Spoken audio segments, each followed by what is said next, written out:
Okay, so we're gonna do an update about the earthquake watch. I just gonna go open mic, and if I'm gonna try to go live on a live stream, but I need to just kind of show you what we've been looking at. Yellowstone super volcano hit by a swarm of more than 230 earthquakes in 1 week. That was the report from I was referring to yesterday, and I wanted to make sure I got that article.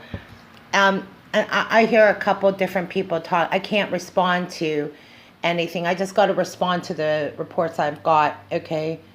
When I see these posts, and I have to make a correction about the CME. It was an X class, and it was not an Earth facing, but there's always that chance. So that's why I think it's good just to watch and pay attention.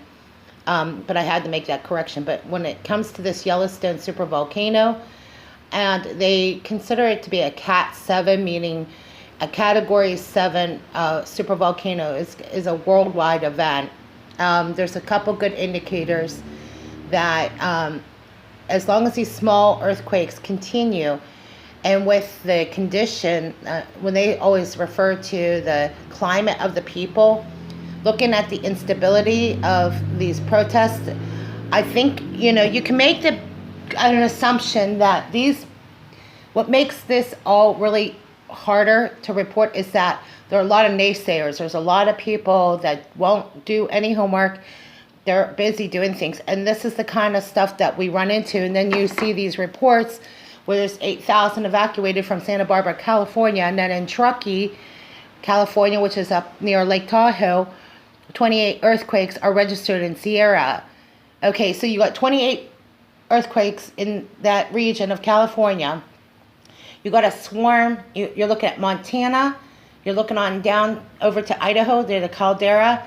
I mean, there's a lot going on there, and the fires. So we wanted to tie in the fires to the magma chamber because I was referring to this, but from what I was referring to, somebody who is a top military official says when the ground is that saturated, it's causing the earth to heat. So maybe this might tie a lot of the fire season to that. And looking at these images, it's a really pretty image, but it's a different story when you're in it, okay? So talking about it's one thing, but being in it's another.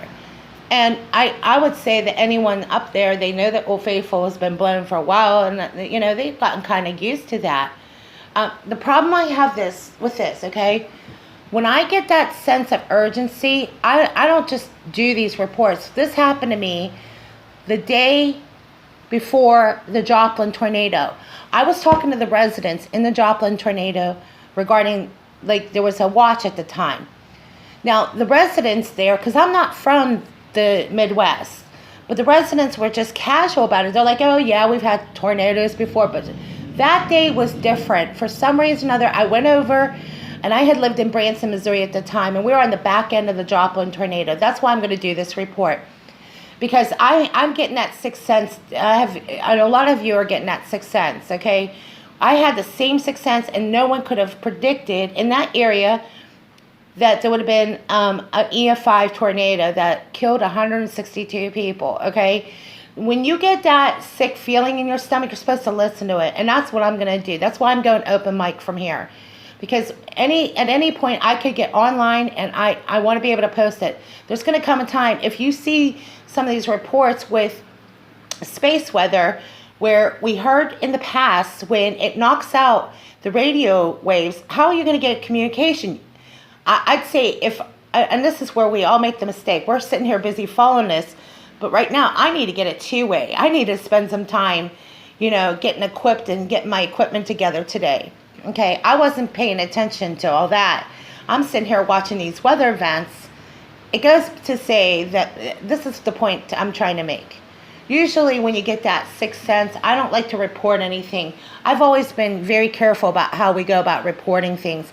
I take extra caution, in fact, and maybe too cautious, because I don't want to just report something that I'm not aware of. But, I'm just following the stories like anyone else. The thing is, I might not be familiar with the pattern in earthquakes, or in the case which I showed you an example of the Joplin tornado.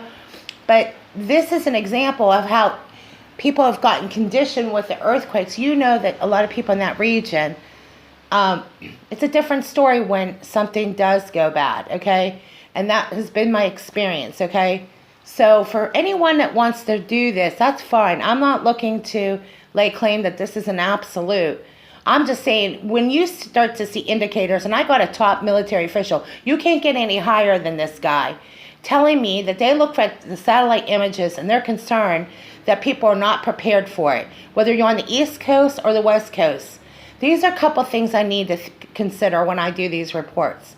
Are we sleep deprived? Have we gotten exercise? And right now, I failed the test here.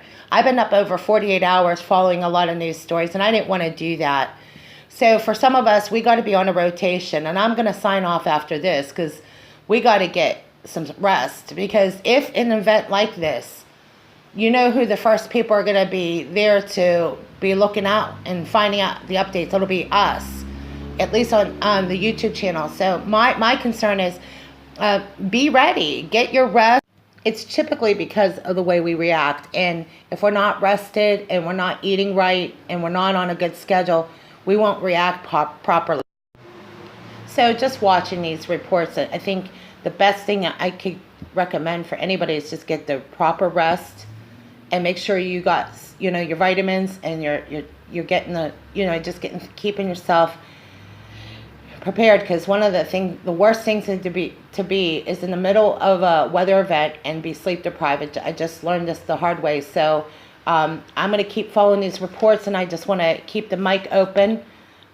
We could chime in from time to time, but I am concerned about the satellite being knocked out, and if I find more information, I'm just going to update it from here. But I wanted to finish this report just to make that correction regarding the CME. It was not an Earth-facing CME.